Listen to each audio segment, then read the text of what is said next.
আজকে রাত্রেবেলা বানাচ্ছি চিতল মাছের মুটকা। চিতল মাছ মুটটা, চিতল মাছ এখানে মানে মাছটা হাড্ডি থেকে বার করে নিয়েছি, চামচটা করে ওটা দেখাইনি ভিডিওতে কীভাবে হাড্ডিটা মানে কাঁটাটা বার করছি, কীভাবে কি ওটা দেখাইনি। হ্যাঁ কুড়াই নিচে, এটা দিয়ে বার করে নিছি। আর এটার মধ্যে দেবো আমি একটু আদা, লঙ্কার গুঁড়া 1 চামচ, ধনিয়ার গুঁড়া 1 চামচ, গোটা জিরা 1 চামচ, জিরা পাউডার আধা চামচ, দেবো নুন, দেবো হলুদ। এখন মাখবো। সব মশলা দেওয়া হয়ে গেছে, এখন সিদ্ধ আলুটা দেবো। বেশি না, ছোট্ট একটা আলু সিদ্ধ করছি, সব এক জায়গায় মাখবো। একটু দেবো সর্ষের তেল। মাখা হয়ে গেছে, আলুটা যে দিলাম এটা না সেটা মুটকাটা একটু নরম হবে। গরম জল হচ্ছে, গরম জলের মধ্যে নুনটা দেবো, এটার মধ্যে ভাপাবো। এটার মধ্যে কতখানি এরকম করে জলের মধ্যে সিদ্ধ করব।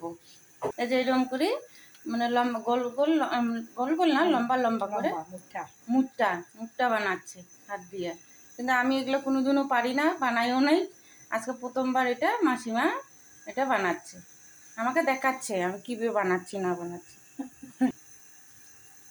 হয়ে গেছে, এটা এখন পুরো সিদ্ধ হবে, উতাল আসবে, এখন ঢাকা দেবো। উতাল আসছে, একটু মাঝে মাঝে খুন্তি দিয়ে ঝাড়িয়ে দেবো যেন 2 পাশে সিদ্ধ হয়ে যায় ভালো।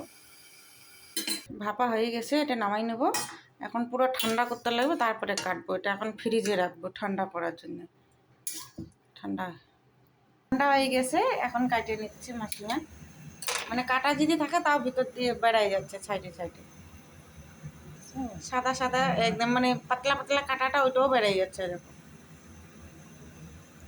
যখন করছি অত বোঝা যাচ্ছিল না, দেখুন কি সুন্দর নরম হয়েছে। এর মধ্যে তেল দিব, ওটা ভাজতে হবে।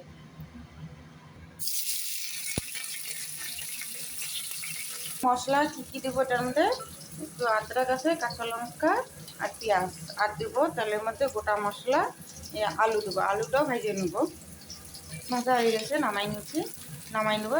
মাছের মতো করে ভাজি করা হয়ে গেছে। মাছে চিতল মাছ, এই তেলের মধ্যে আলুটা ভেজে নেব। আলু ভাজা হয়ে গেছে, এখন দেবো গোটা মশলাগুলো, একটু দেবো গোটা জিরা, আমি দেবো মশলা। পেঁয়াজ ভাজা হয়ে গেছে, তেল বেড়ে গেছে, এখন দেবো গুঁড়া মশলা, একটু জিরা পাউডার, লাল লঙ্কার গুঁড়া, হলুদ, নুন দেবো। আলুটা এখানে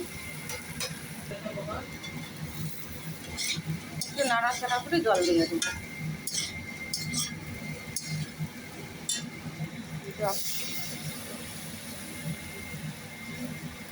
সবজি হয়ে গেছে, একটু ধনে পাতা দিয়ে নামাই নেবো।